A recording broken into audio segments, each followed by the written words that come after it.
আসসালামু আলাইকুম। আশা করছি আপনারা সকলেই ভালো আছেন। তো আজকে চলে আসলাম আরও একটি নতুন টি-শার্ট ডিজাইন ভিডিও নিয়ে। আজকে দেখব ফিশ ভিডিও। এ ধরনের ডিজাইন আপনারা চাইলে খুব সহজেই ডিজাইনটা করতে পারেন। তো এর জন্য সম্পূর্ণ ভিডিও অবশ্যই দেখতে হবে। এখানে সিম্পলভাবে ডিজাইনটা করা হয়েছে। আপনারা যদি ভিডিওটা দেখে বুঝতে পারেন তাহলে ভিডিওটা আমার করা সফল হবে এবং আপনাদের জন্য ভালো হবে। তো এর জন্য আমাদের প্রথমে একটা ভেক্টর লাগবে এবং কিছু টেক্সট লাগবে। আর এখানে জাস্ট কিছু আপনার কি বলে স্ট্রোকের খেলা হয়েছে। স্ট্রোকটা কিভাবে ইউজ করবেন সেগুলো সব আমি দেখিয়ে দেবো। ভিডিও যেন লম্বা না হয় সেজন্য আমি আগে থেকেই ফন্ট লিখে রেখেছি এবং ফন্টগুলোর স্টাইলও চেঞ্জ করে রেখেছি। এখানে বেশ কিছু ফন্ট ইউজ করা হয়েছে। তো আমি এখান থেকে একটা ডিজাইন ডিলিট করে দিচ্ছি। আচ্ছা, আমি কিন্তু এইটা দেখে এইটা তৈরি করেছি। এই ডিজাইনটা দেখে এইটা তৈরি করেছি। চাইলে এই ভিডিওটা দেখার পরে আপনারাও খুব সহজেই এই ধরনের ডিজাইন তৈরি করতে পারবেন। ওকে, প্রথমে আমাদের ফিশ ভেক্টর লাগবে। আপনারা যদি ফ্রি পিকে যান তাহলে এই ধরনের ভেক্টরগুলো খুব সহজেই পেয়ে যাবেন। ওকে, প্রথমে আমাদের ভেক্টরটাকে ব্যবহার করব। জাস্ট একটু জুম করব। ওকে, এখন দেখতে পাচ্ছেন এখানে কিছু ডট ডটের মতন আর কি ইউজ করা হয়েছে। এইগুলা আপনি যদি এগুলো তৈরি না করতে পারেন গুগলে সার্চ করলেও চলে আসবে এগুলো। এটাকে জাস্ট অবজেক্ট থেকে এক্সপান্ড করে কালারটা চেঞ্জ করে দেব। এটাকে এখন ব্ল্যাক রাখে, পরবর্তীতে কালার চেঞ্জ করতে হলে আমরা চেঞ্জ করতে পারবো। ওকে, এটাকে ম্যারেঞ্জ থেকে সেন্ড টু ব্যাক পিছনে পাঠিয়ে দেবো ফিশের।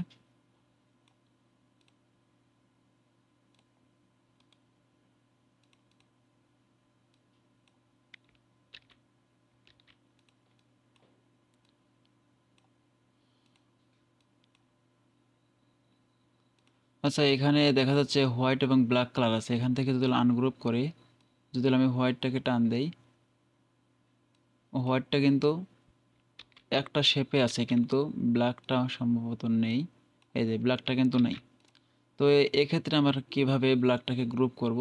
সিম্পলভাবে এই হোয়াইটটাকে কন্ট্রোল 2 দিয়ে লক করে জাস্ট এগুলোকে এখন যদি সিলেক্ট করি এবং কন্ট্রোল-G দিয়ে গ্রুপ করি, এখন তাহলে এটা একটা শেপ হবে এবং আপনার হোয়াইটটা একটা শেপ হবে। এটাকে কন্ট্রোল-G দিয়ে গ্রুপ করব, দেন এখানে আবার নিয়ে আসব।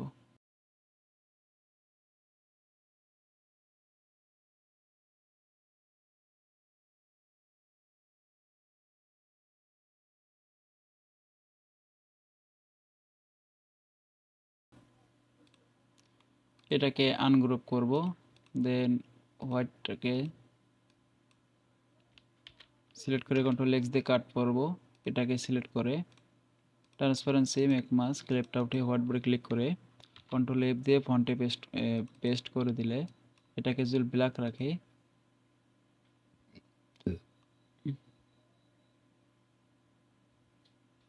সেটাকে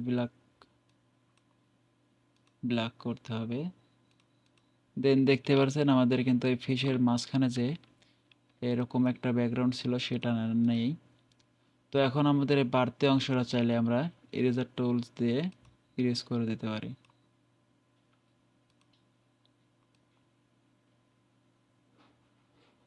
আমাদের যতটুকু প্রয়োজন আমরা সেতটুকু রাখবো। দেন বাড়তি অংশটা এরকম করে ইরেজ করে দিলাম। ওকে,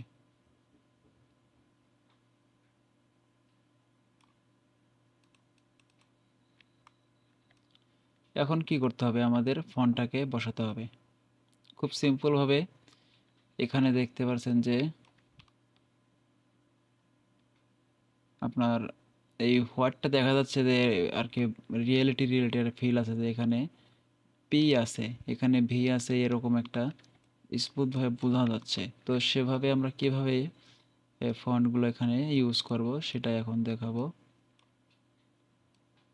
তো ফন্টটাকে অবশ্যই আমাদের বড় করে নিতে হবে। আচ্ছা, এটাকে আমি একটু নিচে নিয়ে আসি।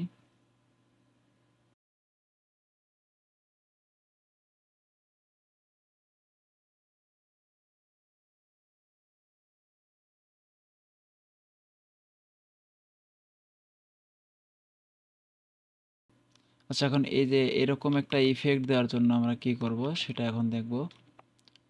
এটাকে মাউসের রাইট বাটন ক্লিক করে অ্যারেঞ্জ থেকে সেন্ড টু ব্যাক,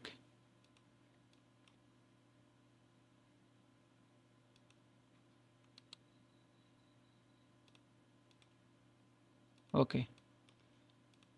আমাদের ফিশটা কিন্তু এখন এই শেপটার উপরে আছে। আমি যদি এটার কালারটা চেঞ্জ করি, এই যে দেখতে পাচ্ছেন আমাদের কিন্তু নিচে আছে। তো এটাকে এখন সিলেক্ট করে কন্ট্রোল সি দিয়ে কপি করে কন্ট্রোল সি দিয়ে কপি করেছে, এখন ফিশটাকে সিলেক্ট করে কন্ট্রোল এফ দিয়ে এই ফিশের উপরে পেস্ট করলাম। দেন এখন এটাকে স্টকে রাখবো। এখন স্টকটা বাড়িয়ে দেব। স্টকটা এখান থেকে অবশ্যই ইনসাইডও করে দেব। ইনসাইড করে দিলে দেখতে পাচ্ছেন। এখন যদি আমি একটা ক্লিক করি, দেখতে পাচ্ছেন এরকম কিন্তু অলরেডি হয়ে গেছে।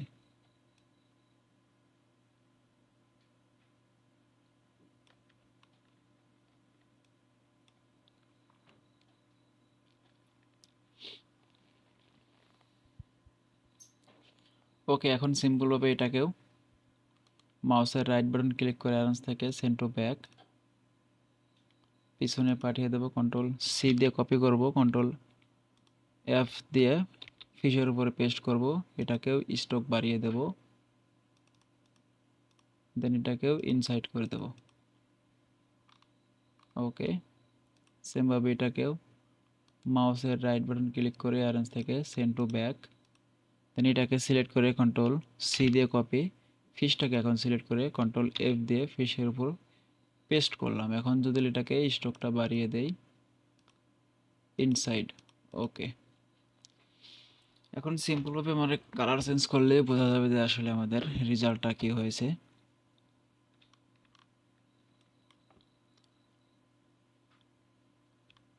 তার আগে সবগুলোকে সিলেক্ট করে অবজেক্ট থেকে এক্সপান্ড, ওকে। এখানে কিছু এক্সট্রা শেপ হাইড হয়ে আছে, এগুলো ডিলিট করে দেব।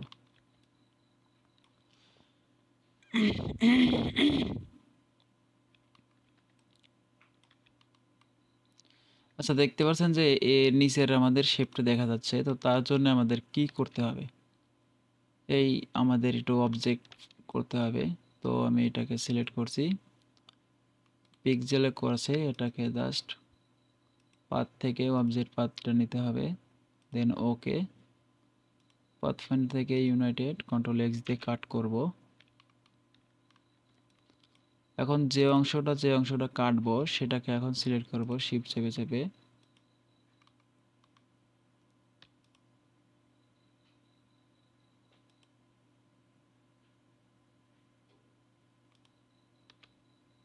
ওকে। সবগুলোকে সিলেক্ট করে কন্ট্রোল জি দিয়ে গ্রুপ করব।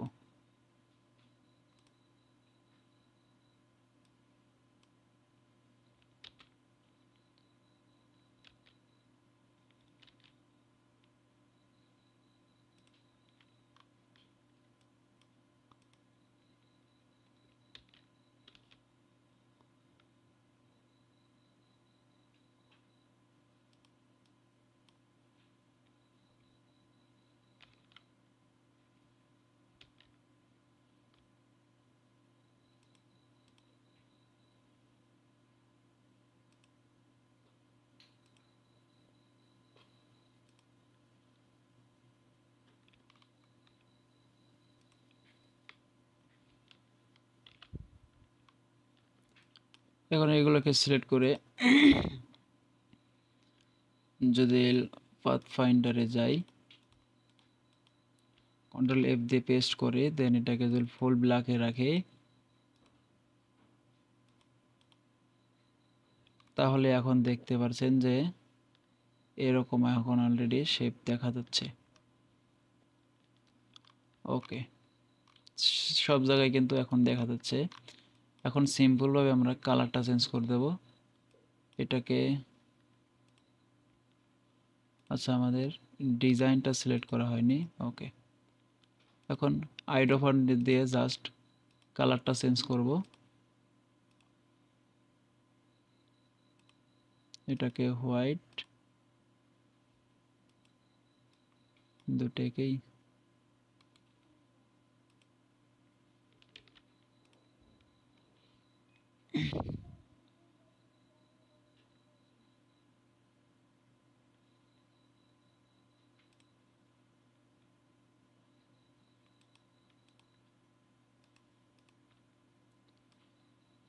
আচ্ছা, এটাকে যদি এখন হোয়াইট ব্যাকগ্রাউন্ডের বাইরে নিয়ে আসি তাহলে দেখতে পারবো যে আসলে আমাদের ডিজাইনের কি অবস্থা।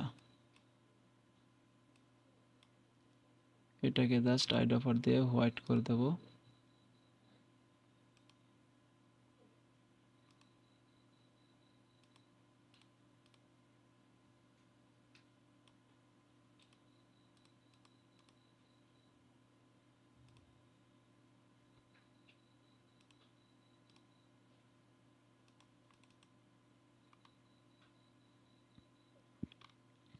এখানে কিছু হয়নি, হোয়াইট।